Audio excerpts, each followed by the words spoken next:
Welcome to night reader. मेरा नाम है प्रिंस और आज हम फिर से कवर कर रहे हैं सोलो लेवलिंग मानवा चैप्टर 115। चैप्टर की शुरुआत माइकल और सेलनर से होती है। माइकल बोलता है कि हमारे पास कोई बहाना नहीं है। तभी हम ब्रेलन को देखते हैं। ब्रेलन बोलता है कि मैं तुम्हें यहाँ माफी मांगने के लिए नहीं बुलाया, मुझे बताओ कि आखिर वहाँ हुआ क्या था। माइकल बोलता है कि लेडी सेलनर के हिसाब से हंटर संग जिनवू एक किंग। ब्रेलन बोलता है कि लेडी सेलनर, आपके कहने का मतलब है कि हंटर संग जिनवू के पास नेशनल लेवल हंटर की पावर है। सेलनर बताती है कि जो अवेकनर हंटर होते हैं उनकी पावर अदर साइड से आती है। जिस अदर साइड से हंटर्स की पावर आती है मैं उस कनेक्शन को सेंस कर सकती हूँ। सेलनर बताती है कि जब किसी इंसान के अंदर अदर साइड की ताकत बहुत ज्यादा आ जाती है तो वो इंसान नॉर्मल हंटर नहीं रहता। उसके चारों तरफ इतना ज्यादा ऑरा हो जाता है कि वो पूरी तरह लाइट से नहाया हुआ दिखता है।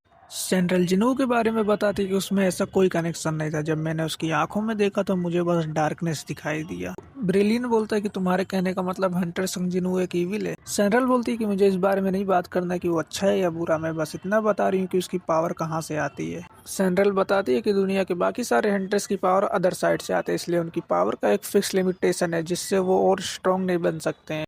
लेकिन जिनू की पावर अदर साइड से नहीं आती, इसलिए उसकी कोई लिमिटेशन नहीं है।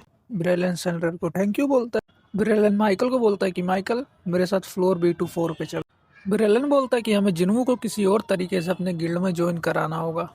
वो माइकल को बोलता है कि तुम्हें फर्स्ट टेस्ट रैंक गेट याद है। माइकल बोलता है कि हाँ, वो मैं कभी नहीं भूल सकता। माइकल बताता है कि अमेरिका ने दुनिया भर से एस रैंक हंटर्स को इकट्ठा किया था उस गेट में रेड करने के लिए, लेकिन उस गेट से बस 5 हंटर्स ही जिंदा वापस आ पाए और अमेरिका ने उन्हें एक देश जितनी पावर दे दी। तभी से उन्हें नेशनल लेवल हंटर्स कहा जाने लगा।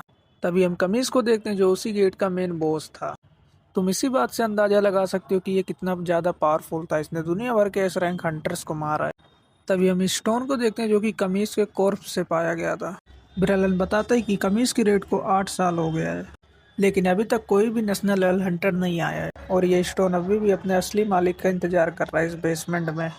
तभी हम कमीज के स्केलेटन को देखते हैं जो कि कितना ज्यादा बड़ा है। सीन सीधा जिन्हू पे शिफ्ट होता है। जिन्हू अपनी बहन से बोलता है कि मैं अपनी खुद की गिल्ड बनाने का सोच रहा हूँ। उसकी बहन बोलते है कि अगर सब ठीक रहा तो लोग तुम्हें बॉस बुलाएंगे। जिन्हू बोलता है कि सोलो प्ले नाम कैसा रहेगा। ये सुन के उसकी बहन बोलती है कि ये एक ऐसा नाम है, तुम सोलो फाइट नहीं करते हो, तुम अपने शैडोज के साथ फाइट करते हो, तो ये नाम तुम्हारी गिल्ड के ऊपर बिल्कुल सूट नहीं करेगा। जिन्हों बोलता है कि तुम सही कह रही हो, तो मुझे अपने गिल्ड का नाम क्या रखना चाहिए। उसकी बहन बोलती है कि आजिन कैसा रहेगा। मैंने अपना नाम उल्टा कर दिया है, जीना से आजिन कर दिया। जिन्हों बोलता है कि ये सही है। तभी हम चाहिन को देखते हैं। चाहिन उठती है और बोलती है कि उसने मेरी जान बचाई, तो मुझे उसमें इंटरेस्ट तो आना ही था, उसमें कोई गलत बात नहीं है। चाइन बोलती है कि देखा जाए तो मैं मिन ब्योंगू के हीलिंग एबिलिटी के कारण जिंदा हूँ जिसने मुझे हील किया था। तभी चाइन को याद आता है कि मिन ब्योंगू ने कहा था कि जिन्हों को उसकी पावर से थोड़ा बच के रहना चाहिए और ये चैप्टर इधर ही खत्म होता है।